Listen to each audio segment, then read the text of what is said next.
Ladies and gentlemen, welcome to another episode of the Nerd Chronicles. This is your host, Proud Lame, certified beta male, simp giant, whatever it is, no game. The socially awkward nerd, Christian Paul, speaking at your service. This following episode contains graphic content that could be uncomfortable to some viewers, that could be like disheartening, not safe for work, that type of ordeal. It could offend some viewers in some way without any intent at all. It could be strong language, it could be basically strong graphic scenes, however it may be. There will be an E that's actually placed onto the top label up on the YouTube set, and it can basically require either views for either minimum 13 up, or in some cases, depending on YouTube's policy, it could be 18 up or however it may be. Please take notice before we get on with the presentation. Alright, viewer discretion advised. Now let's get back. Ah, you cheater, you're cheating. It's bang out the machete, boom in her face, and then grip her up by the neck. Like, shut up, bitch! So y'all think this is really a fucking game, right? Very, very serious shit right now. Based on what's really going on. Y'all think it's a game, right? I have this clip coming from Vice. I tell y'all, a lot of folks are literally gunning for the Tates right now. You know what I mean? Mainstream media, fucking social media, everybody, Vice News. They have any little special expert literally coming by sometime this week. It's beyond freaking insane. I tell y'all, when we watch this together, you're gonna actually understand what I'm really feeling at this point. My goodness.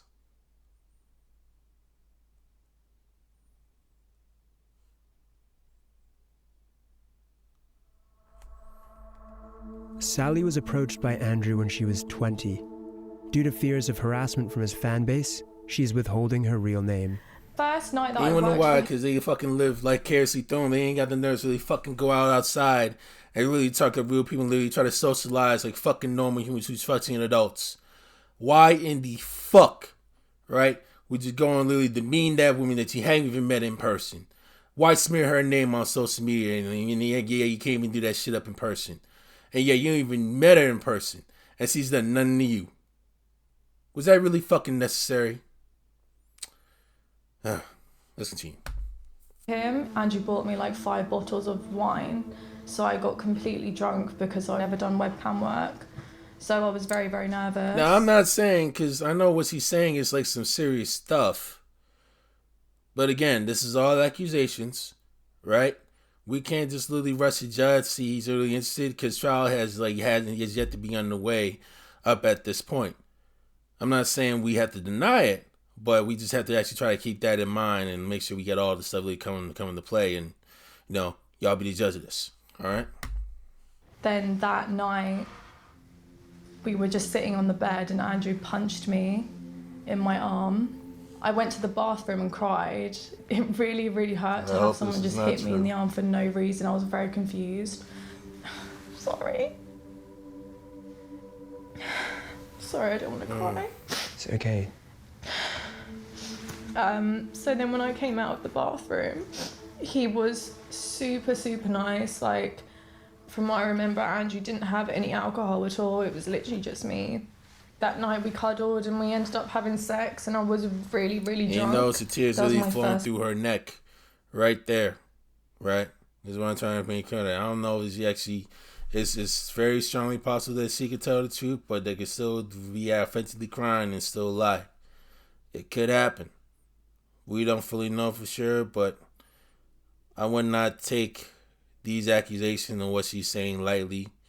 You know what I mean? Actually trying to see all the stuff come by. Just hold the stuff until the trial is fully done and underway and they show all the evidence and the guilty verdict or the verdict they have is out. And then once that's done, then we'll be able to have a final assessment.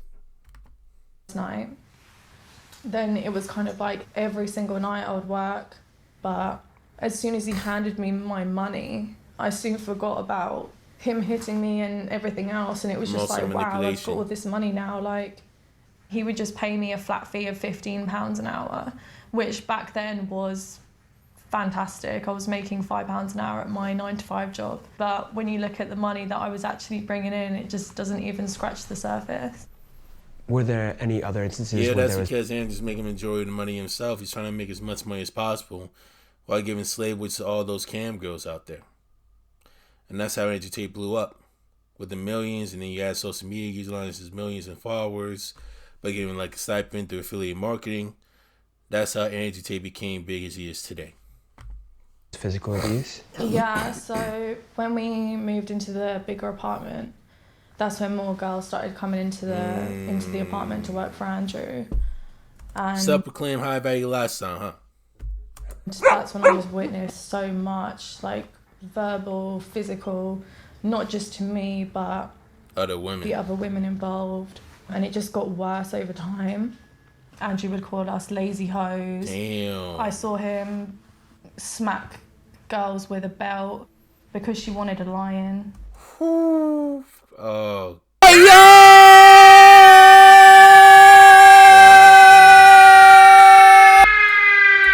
He used to strangle us as well. Yes, it's excuse me.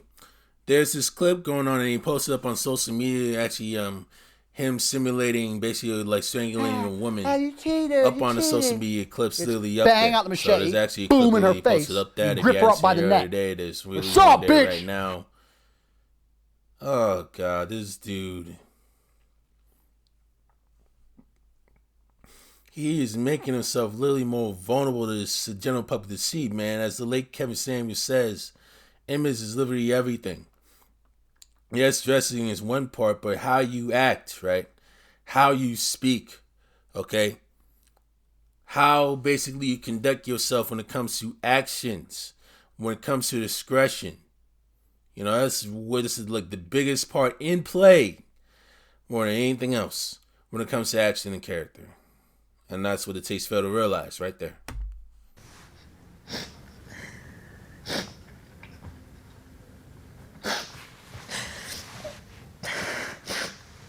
There was another time when he came into the bedroom, me and the other girl, we would sleep in the same bed with Andrew, but at this time the girl had a partner, so she was not interested in Andrew at all. Right.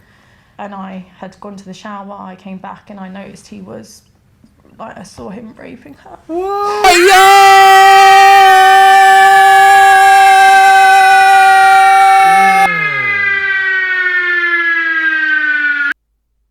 And you wonder why Andrew Tate got charged with human trafficking and rape.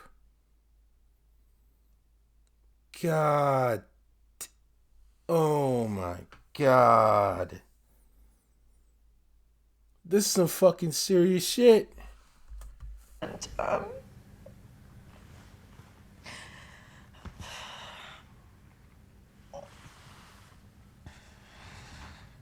My God. when he threatened to beat me up in the bathroom, and he said, "Oh, I don't give a fuck if you call the police, I'm going to beat the shit out of you." Arrogance. That's kind of when I knew, I had to get out of there. I stopped working for Andrew about March, April time, and I went to the police shortly after that. Nothing was done, really. They didn't take me in for questioning, they didn't interview me. The other girl that he had raped, she went to the police, and then that's when they arrested him and took him in. Because there was much more personnel with much more women literally actually being with the same story. And that's how the block was hot. After doing a long investigation, and that's how Andrew Tate got taken down with his brother on December 29th. And as of tonight now, they are currently still in detention for another 30 days with a possible extension up to 6 months that's actually set up by the judge, which I will actually dig a detail on an actual licensed, board certified criminal defense attorney coming out of Minnesota by the name of Bruce Rivers, right? I will be reviewing this video as well in the next video to come. Custody for like 2 days. When Andrew was arrested, we were taken in for a proper interview, and it kind of just got left. I would send emails asking them to update, I'd hear nothing back. When we reached out to Hertfordshire Police about this, they had this to say. We acknowledge that there were some delays to the investigation. Okay. This was addressed at the time and apologies were made. The case was only closed in late 2019 after a case file had been sent to the Crown Prosecution Service and they took the decision not to prosecute. All those involved in the investigation were further updated at the time. The Crown Prosecution Service said in this case we carefully reviewed all the evidence provided by the police regarding each complainant and concluded it did not meet our legal test and there was no realistic prospect of a conviction.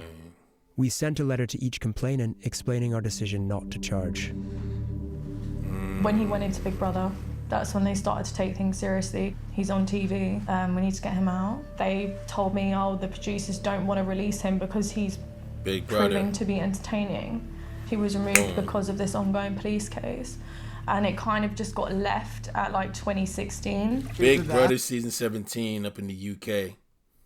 Andrew Tate literally sub in the far left, far right over there. You decide. We reached out to Banijay UK, the company behind Big Brother. Right there. And they said, as soon as we were made aware by Hertfordshire Police on the 8th of June 2016 that Andrew Tate was being investigated by the police, we began a process of extensive consultation with Channel 5 and legal teams, including the lawyers representing Andrew Tate. During this period, and whilst we sought to clarify the details required by Channel 5 on the police investigation, Andrew was closely monitored at all times. He was removed from the house on the 13th of June.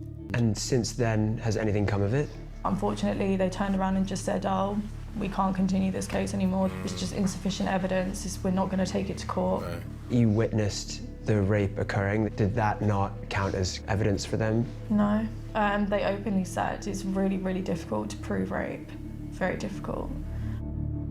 In the UK, only 1 in a... It would have to be actually an audio clip or visual that actually seal the deal, according to those prosecutors over there, from what I'm hearing. 100 reported rapes result in a charge, let alone a conviction. Let me try bring it back. Very difficult. In the UK, only 1 in 100 reported rapes result in a charge, let alone a conviction. Very small. I think people have this perception that if you tell someone that you've been raped, that person instantly goes to prison. They don't realise that it's so hard to convict someone of rape. In a statement issued via his lawyer in Romania, Tate denied assault or rape. He said, "They wanted money because I fired them. The police understood after the investigation that I am innocent and the police found messages from the girls' phones where they were talking between themselves and..." Interesting. Police understood the investigation that I'm innocent and the police found messages from the girls' phones where they were talking between themselves and planning to lie about me. And in that case, they dropped the charges. So it's going to be very interesting, like, how these texts have been lied. Right? Like, they're going to present the text really up in person? That's the big question I really wanted to know. Planning to lie about me.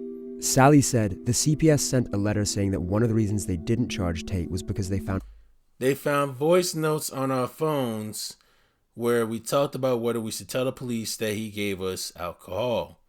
We were talking about it because that's what happened. He used to get us drunk.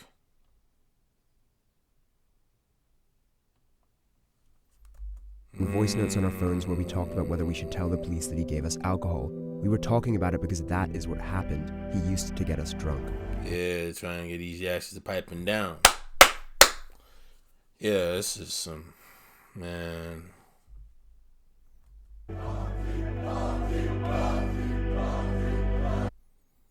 This shit is crazy. You know, you see all these young men talking about how he's such a great guy and he's their idol and stuff, and that's so difficult to see. There are better role models out there. Don't be fooled by all the money and the nice cars and all the women. Character. Working on yourself and becoming a better man and a better mindset. Yeah, but real men don't lay their hands on women. Unless it's self-defense. Unless it's self-defense.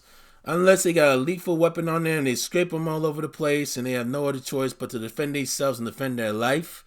That's a different story. But I'm actually giving it to take it a step further. No one on the opposite sex should be laying their hands on one another. Keep your fucking hands to yourself. Alright? I'm just going to leave it at that. I will be planning to actually go watch the special report that they have up there. Sometime this week, I actually get like a catch spawn to see what's really going on and dig deep into the whole thing. Man, this is some very, very, very fucking interesting shit, boy, I tell you. It is beyond insane.